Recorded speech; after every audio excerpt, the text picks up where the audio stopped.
Hello, and thank you for checking out the video. I am M.A. Lumdu, and the name of my business is Create Your Nice Day. The purpose of Create Your Nice Day is to inspire people to live an adventure-filled life. If you follow me long enough and listen close enough, I can help you prepare for the journey of a lifetime. I'm going to start calling these podcasts Think About It. Number one thing to think about this week is self-identity. This week we'll be discussing self-identity and how important it is to clearly understand who you are and what your purpose is. I will talk a bit about what my understanding of self-identity was, what happened to me, and then what my understanding of self-identity is today. The word of this week is me, M-E. I'll review what Webster's definition is, and then I'll give you my definition of the word. At the end of this video, I'll give you an assignment for the coming week. If you choose to accept it, you can consider it your first little spiritual adventure.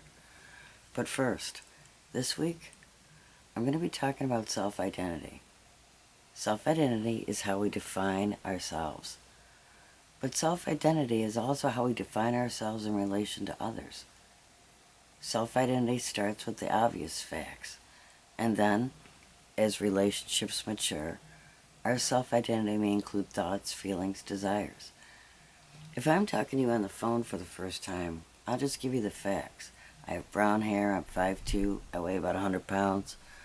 But once we start chatting, I might tell you that I'm a mom, I like chocolate, I watch way too much Netflix. If we go for lunch, I might tell you about my job and my hobbies. If we end up having coffee together, well then I might tell you some of my back-in-the-day stories. Okay, that's what I thought self-identity was. All that kind of stuff. And then I hit recovery. Then I began to see that self-identity was more than just a list of facts and stories. It included feelings as well. Part of self-identity can be shame, or depression, or anger, or illness. All that stuff that everyone has, and no one wants to admit to. But more recently, I've had a shift in consciousness. A shift so profound, I thought I would share it with you. So here goes. If you want to understand who you are and what your purpose is, find a mirror, go stand in front of it, look yourself in the eyes, and then ask yourself 3 simple questions. Where did you come from? Where are you going? And where are you right now? Hit pause and go do that. Go ahead. I'll wait. No, really. I'll wait. The walk will do you good. Get some water while you're up. Okay. Glad you're back. If you didn't get up, I bet you're one of those people that looks in the back of puzzle books too. Now let me give you the possible answers to these same 3 questions. Like from 3 different people. Person A, Person B, and Person C. Person A, question 1. Where did you come from? Person A looked into the mirror and answered almost sarcastically that they had come from their parents. That answer actually reveals much more about Person A than they would think. If Person A came from their parents, then Person A will identify with people of adult authority. They will emulate them. Everyone has a need to belong, and it is natural and as pure as childhood to believe that I belong to where I came from. I have roots there. Person A, question 2. Where am I going? Person A will try to emulate the people of adult authority.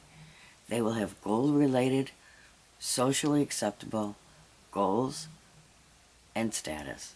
They will seek the acquisition of tangible items and financial securities. Their goals will be measurable. Everyone has a need to live out their dreams of heritage, and it's as natural and as pure as childhood to believe that I can achieve the dream of my fathers.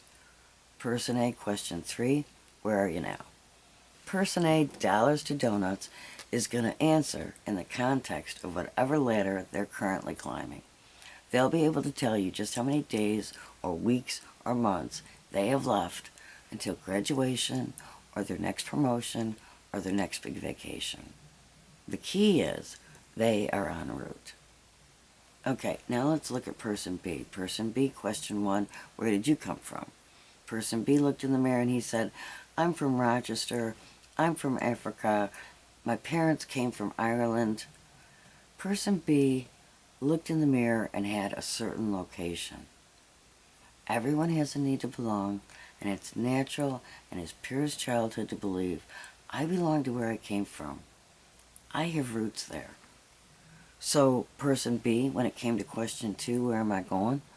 Well, he sees themselves as being a member of the world, and their goals are going to be based on peoples and communities, non-tangible goals that may or may not directly benefit them personally. Everyone has a need to live out the dreams of their heritage, and it's natural and as pure as childhood to believe I can achieve the dreams of my father. Person B, question 3, where am I right now? Person B is going to see themselves in constant transition because they're going to spend their lives pushing themselves forward and then going back and trying pull the others along with them. So the key there is they also are en route. So I want you to see that the answers to question 2 and 3 are always contingent on how the individual answered question number 1. How you answer question number 1 will determine the answers to 2 and 3, as well as the life trajectory of the person's path. Okay, now let's look at person C. Person C, question 1, where did you come from? Person C looked in the mirror and answered, well, I came from God. Not even so much thinking about it, just like knowing, well, I came from God. Everyone has a need to belong, and it's natural and as pure as childhood to believe that I belong to where I came from, because I got roots there. Person C, question 2, well, where am I going? Person C looked in the mirror and answers, you know what? Eventually, I'll return back to God. Everyone has a need to live out the dreams of their heritage. You know, it's natural and as pure as childhood to believe I can achieve the dreams of my father. And person C, when they get to question 3, where are you right now? Well, if you know you started with God and you know you're going to end up with God, then 9 out of 10 times, them people are going to see themselves as resting right in the palm of God's hands. And they're the only one out of the 3 that aren't really en route. They're present in the now because that's where the presence is.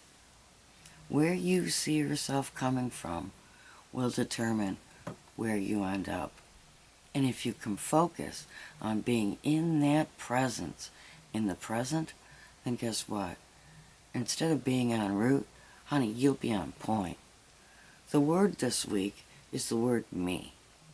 Webster says me is an objective case of I. I say me, M-E, means manifesting expression. Because that's all we really are. We're manifesting expression. What you say, what you do, how you live, it's an expression of your self-identity. So what are you saying to the world? This week, your spiritual adventure assignment is to people watch, but to watch people with a purpose. The next time you're waiting in line or walking down the street, look at each person you see and try to decide whether you think that they see themselves as children to adults, or whether they see themselves as people of the world, or whether they see themselves as children of God. Okay, thanks for watching, and hit the like button if you did like the show, and if you want to encourage this madness, hit subscribe. If you want to be notified the next time I put up a video, hit the bell. Thanks again, and God bless. And oh, if you don't believe in God, it's okay. Just ask Him to bless you till you do. See ya.